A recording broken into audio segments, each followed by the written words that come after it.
Good morning, my brothers and sisters. Welcome to episode 46. We're in a chronological walk through the Gospels, and we are just entering almost into Jesus' ministry. And he goes to the wilderness, led by the Spirit, to be tempted. And today, our title is, or my thought is, who gets tested, God or me? So yesterday, we find that Jesus was led into this testing that certainly included hunger, and Satan basically says, hey, let's get a snack right now. Let's make life easy. Let's not go through the hard things. Let's not go through the things that require any faithfulness on our part. Let's ruin your example and your witness and your encouragement to all who follow you. And we titled yesterday that hunger is in God's toolbox. The wilderness is in God's toolbox. The word is in God's toolbox. So today, here we go. This is from Matthew chapter 4, verse 5. Then the devil took him to the holy city and set him on the pinnacle of the temple and said to him, if you are the Son of God, throw yourself down. For it is written, he will command his angels concerning you, and on their hands they will bear you up, lest you strike your foot against a stone. Jesus said to him, again, it is written, you shall not put the Lord your God to the test. So Satan takes him, I don't know if that's figuratively or literally, but he takes him to the most spiritual place in the world. He takes him to the holy city, to the city of David, to Jerusalem, this very important city. And then he takes him to the most important place in that most important city, certainly as far as God is concerned, even to this day. And that is to the Temple Mount. The temple was intact at the time, and people say that from the corner that possibly they were at, the highest jump would have been 300 feet. So basically he's saying, hey, let's see if you can fly. Now, can Jesus fly? Does he defy gravity? Yeah, he has these things in his armamentarium. First of all, he ascended into heaven after his death and resurrection. But I was thinking of walking on water. Jesus defied the physical laws of the world. That's what miracles are. So he has stuff like this in his armamentarium. But the purpose of them was not to do a dog and pony show. The purpose of them was to have signs and wonders that point to him as the Messiah, the suffering servant.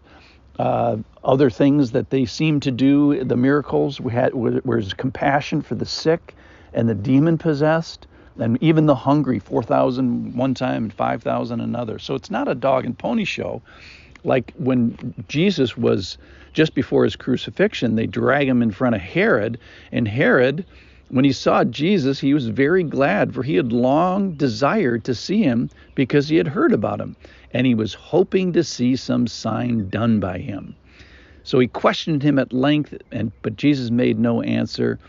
The chief priests and the scribes stood by, vehemently accusing him, and Herod and his soldiers treated him with contempt and mocked him. And then they put this splendid robe on him. That's from Luke 23. So Herod even wants to see the dog and pony show. And what this is giving God an ultimatum. If you do this, then. It's an if-then thing that people do to God, and it's testing the Lord. If you pass this test, then I'll consider you.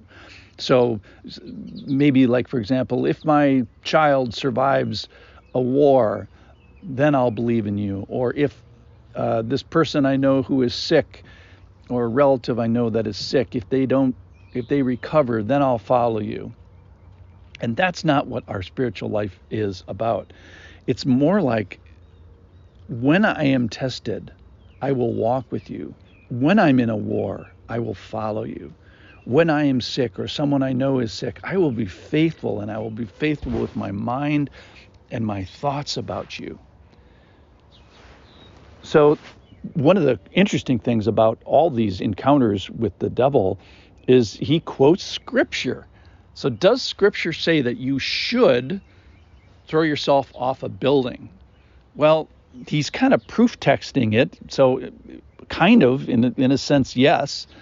Scripture does say that. Does the full counsel of Scripture say that this is a way to live? And the answer to that is clearly no.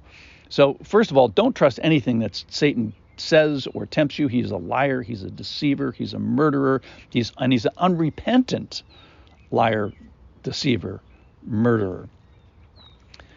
So the question I think today is, are we to be putting God to the test? Are we supposed to be testing his faithfulness? He's proven it over the millennia. He's got an A+ in faithfulness. He's got no more growth to do. He aced this test. Now, how about us? Our job is actually to be put to the test. Do we have some areas that we could grow in our faithfulness? Yes, we're kind of at the D- stage or something. I don't know what our grade would be, but it's not an A+. The whole Old Testament is about the faithlessness of us and the faithfulness of him. So I think the teaching point for me was the job is to walk faithfully as I am tested. Walk faithfully as I go to the wilderness. Walk faithfully as I go through hard times. Walk faithfully as I am in circumstances, rather than testing the Lord in all those things. So who gets tested in this story? God versus me. And who is the boss? God versus me. And who is creator? God versus me. And I think when we put the Lord to the test, we're saying, I'm creator, I'm the boss, and I think that's inappropriate. I think the Lord is the one who has the prerogative to test us and has shown himself to be faithful. I thank you for listening. Let's not put the Lord to the test today. Let's be faithful as we are tested today. Thanks for listening. I'll see you tomorrow.